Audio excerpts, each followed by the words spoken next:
আর তেলাওয়াত বন্ধ করলেন না, নামাজ চলতেছে। কাফের মনে করলো হয়তো মুসলমানের তেলাওয়াত চলে, তার মানে তীর লাগে নাই। ওর কাছে আর একটা তীর ছিল, 3 নম্বরের তীরটাও কণ্ঠকে টার্গেট করে আবার রাতের গভীরে অন্ধকারের মধ্যে নিক্ষেপ করলো।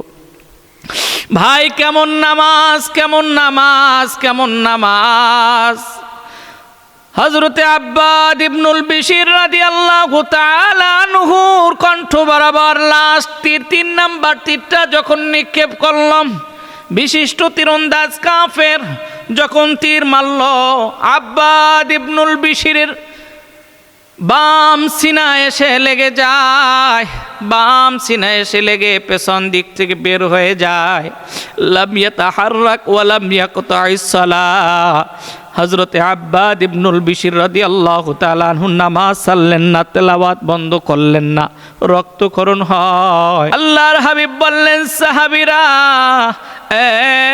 সাহাবীরা, নামাজের মধ্যে যদি আব্বাদ ইবনুল বিশিরের মতো খুশু খুজু নিয়া কোন উম্মত, আমার কোন উম্মত নামাজ আদায় করে, তাহলে আল্লাহ রাব্বুল আলামিনের সাথে ওই বান্দা সরাসরি কথা বলে। কিছুক্ষণ পরে হযরতে আব্বাদ ইবনুল বিশির রাদিয়াল্লাহু তাআলা আনহু ডাক দিয়ে বললেন, ইয়া রাসূলুল্লাহ, ইয়া হাবিবাল্লাহ, কদ ওয়াজাদতু রিহাল জান্নাহ।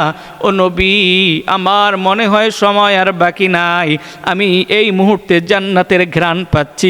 কিছুক্ষণ পরে আব্বাদ ইবনুল বিশির দুনিয়া থেকে বিদায় হয়ে গেছেন।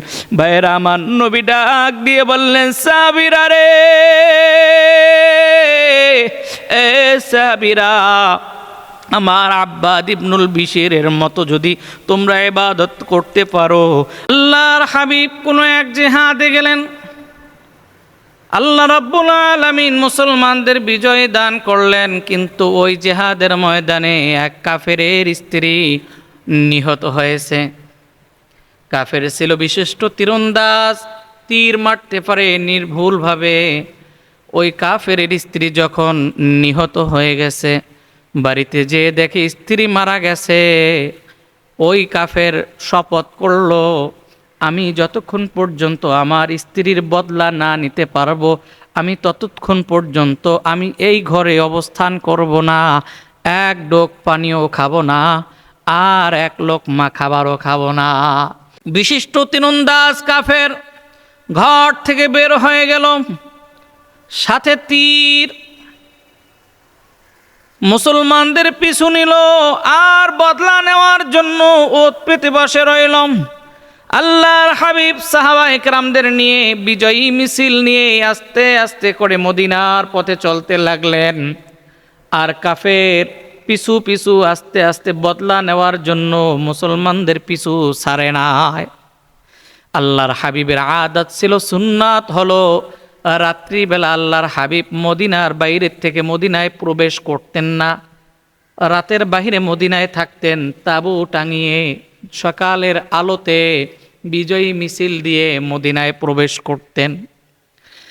আল্লাহর হাবিব মদিনার কাছাকাছি আসলেন, এমন মুহূর্তে অন্ধকার হয়ে গেল, রাত হয়ে গেল। আল্লাহর হাবিব মদিনায় প্রবেশ করবেন না ঘোষণা করে দিলেন। সাহাবায়ে কেরামদের ডাক দিয়ে বললেন, সাহাবীরা, আমরা রাত্রে বেলা মদিনার বাইরে অবস্থান করব, তাঁবু টাঙাও। সব সাহাবীরা তাঁবু টাঙালো। সব সাহাবীরা এইবার রাতের বেলায় অন্ধকারের মধ্যে সকলে ক্লান্ত, তৃষ্ণার্ত, ক্ষুধার্ত, একটু বিশ্রাম নেওয়ার জন্য শুয়ে পড়লেন। আল্লাহর হাবিব ডাক দিয়ে বললেন, সাহাবীরা, তাড়াতাড়ি সকলে এশার নামাজ আদায় করে নাও, রাত্রিবেলা সকলে বিশ্রাম করো, ফজরের নামাজ পড়ে আমরা মদিনায় প্রবেশ করব। সব সাহাবীরা এশার নামাজ শেষ করলেন। আল্লাহর হাবিব রাহমাতুল লিল আলামিন সাহাবায়ে কেরামদের ডাক দিয়ে বললেন, সাহাবীরা, সবাই ক্লান্ত, তোমরা ঘুমাতে হবে, বিশ্রাম করতে হবে। সবাই যদি বিশ্রাম করো তাহলে আমাদের দায়িত্বশীল একজন প্রয়োজন অথবা 2 জন প্রয়োজন, যারা আমাদেরকে পাহারা দিবে, আর বাকি সবাই বিশ্রাম করবে। কেউ আসো আমাদের সবাইকে পাহারা দেওয়ার জন্য, একটু রাত্রিবেলা ঘুমাবে না, দায়িত্ব পালন করবে। হযরতে আব্বাদ ইবনুল বিশির রাদিয়াল্লাহু তাআলা আনহু এবং রেবাতুল খায়ের দুজন সাহাবী দাঁড়ায়া গেলেন, ডাক দিয়া বললেন, লাব্বাইকা ওয়া সাদাইকা ইয়া রাসূলুল্লাহ, ও নবী, আজকে রাত্রিবেলা আমরা দুজন ঘুমাবো না, আমরা রাত্রিবেলা পাহারা দিব। আপনি সহ সবাই সাহাবীরা ঘুমিয়ে যান এবং আপনারা বিশ্রাম নেন। পেছনে ওত পেতে থাকা কাফের স্ত্রী প্রতিশোধ পরায়ণ, প্রতিশোধ নেওয়ার জন্য যে কাফের ওত পেতে বসে আছে, ওই মনে করলো সব মুসলমান ঘুমায়া যাবে রাত্রিবেলা, ওই অবস্থায় আমি আমার স্ত্রীর প্রতিশোধ নিব, হামলা করব, মুসলমানদেরকে হত্যা করব। ওই ওত পেতে কাফের বসে রইল।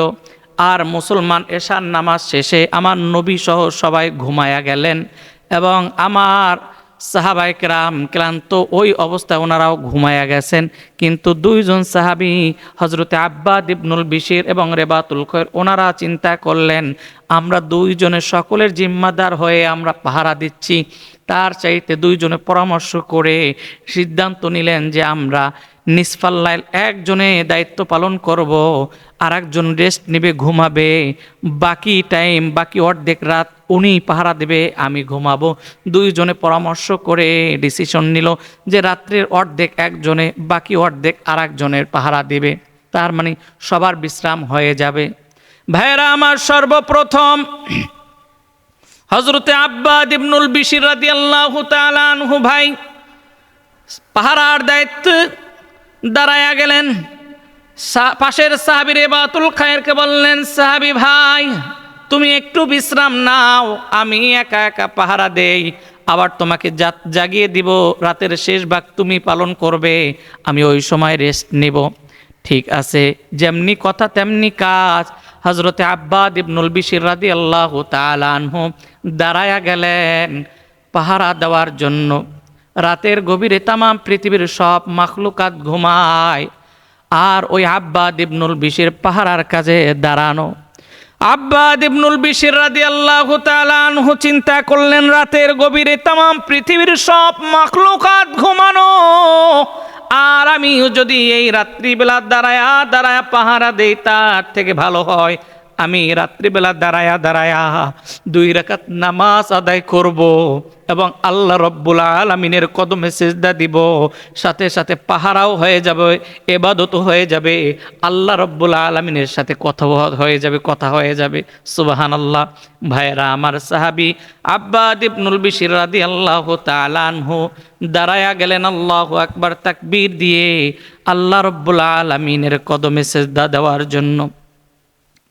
প্রথম রাকাতে সূরা ফাতিহা পড়লেন, সূরা ফাতিহার পরে তেলাওয়াত করতে লাগলেন, তাহা মা আনজালনা আলাইকাল কুরআনা লিতাশকা। আব্বাদ ইবনুল বিশির তেলাওয়াত করতেছে রাতের গভীরে, আর প্রতিশোধ পরায়ণকারী কাফের মনে করলো মুসলমান কেউ ঘুমায় নাই, সব মুসলমান জাগ্রত নামাজ আদায় করছে। যদি মুসলমান ঘুমায়া যেত তাহলে নামাজ পড়তে পারতো না।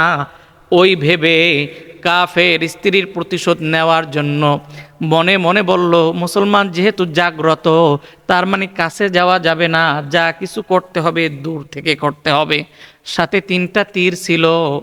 আব্বাদ ইবনুল বিশিরের কণ্ঠ তেলাওয়াত চলে, ওই কণ্ঠের আওয়াজকে টার্গেট করে বিশিষ্ট তীরন্দাজ কাফের স্ত্রীর প্রতিশোধ নেওয়ার জন্য কণ্ঠকে টার্গেট করে একটা তীর রাতের গভীরে নিক্ষেপ করলো।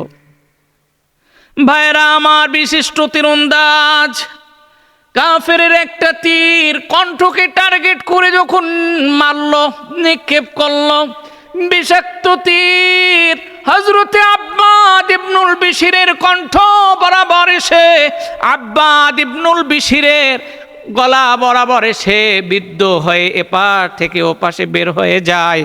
আব্বাদ ইবনুল বিশির রাদিয়াল্লাহু তাআলা আনহু লাম ইয়াতাহাররাক ওয়া লাম ইয়াকতাইস সালাহ, নামাজ ছাড়লেন না, তেলাওয়াত বন্ধ করলেন না, নামাজও চলে, তেলাওয়াতও চলে, আর তীর বিদ্ধ ওই অবস্থায় শরীর থেকে রক্ত পড়ে। ভাইয়েরা, কাফের মনে করলো আমার তীরটা হয়তো রাতের গভীরে লাগে নাই মুসলমানদের গায়ে, মুসলমানের শরীরে যদি লাগতো তাহলে তো নামাজ বন্ধ করত। তার মানে তীর লাগে নাই, নামাজও চলে, নামাজ চলে মানে তীর লাগে নাই। এই মনে করে আবার কণ্ঠেকে টার্গেট করে দ্বিতীয় তীরটাও ওই কাফের স্ত্রীর প্রতিশোধ বদলা নেওয়ার জন্য নিক্ষেপ করলো।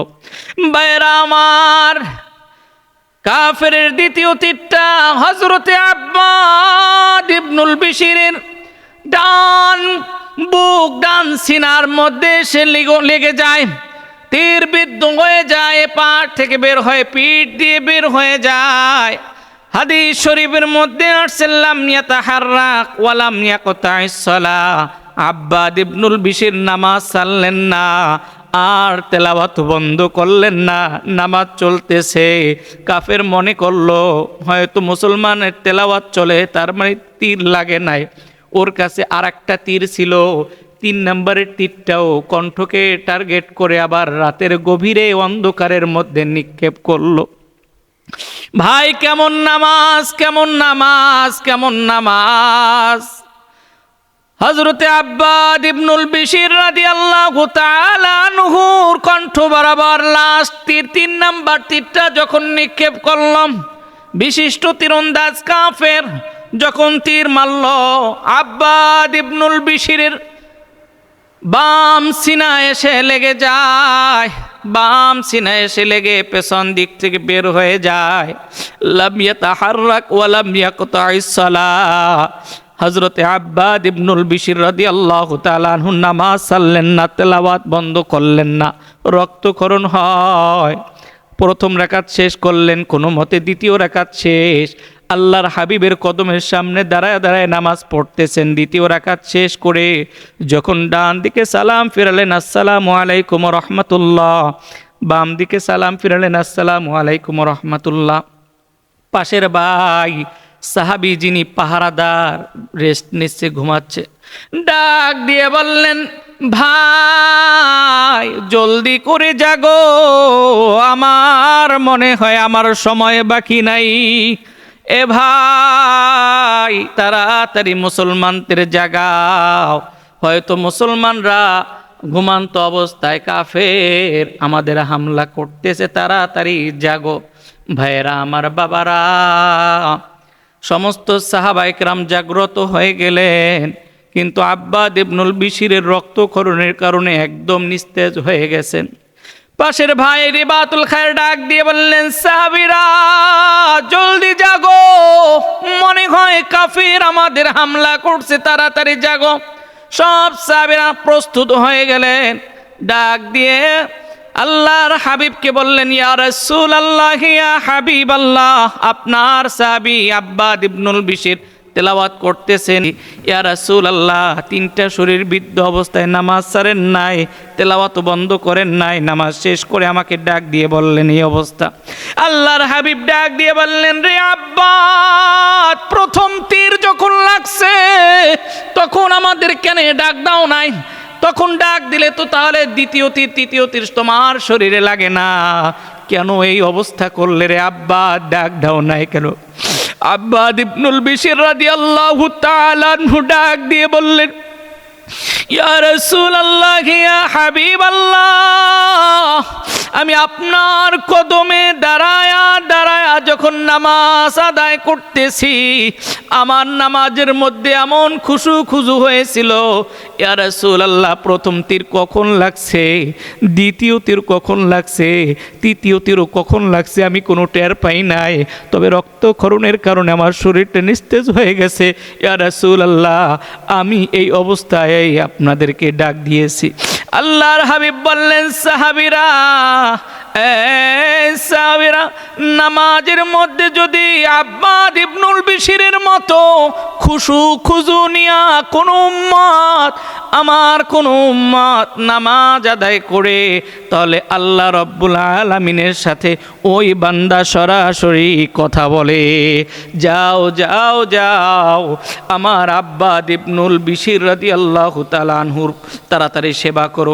ভাইরা আমার, কিছুক্ষণ পরে হযরতে আব্বাদ ইবনুল বিশর রাদিয়াল্লাহু তাআলা আনহু ডাক দিয়ে বললেন, ইয়া রাসূলুল্লাহ ইয়া হাবিবাল্লাহ কদ ওয়াজাদতু রিহাল জান্নাহ। ও নবী, আমার মনে হয় সময় আর বাকি নাই, আমি এই মুহূর্তে জান্নাতের ঘ্রাণ পাচ্ছি। কিছুক্ষণ পরে আব্বাদ ইবনুল বিশর দুনিয়া থেকে বিদায় হয়ে গেছেন। ভাইয়েরা আমার, নবী ডাক দিয়ে বললেন, সাহাবীরা রে, এ সাহাবীরা, আমার আব্বাদ ইবনুল বিশরের মতো যদি তোমরা ইবাদত করতে পারো, আল্লাহ রাব্বুল আলামিন তোমার এই ইবাদতটাই কবুল করবেন এবং চাইবেন। সুতরাং তোমরাও বেশি বেশি ইবাদত করো এবং খুশু নিয়ে আল্লাহর কদমে সিজদা করো।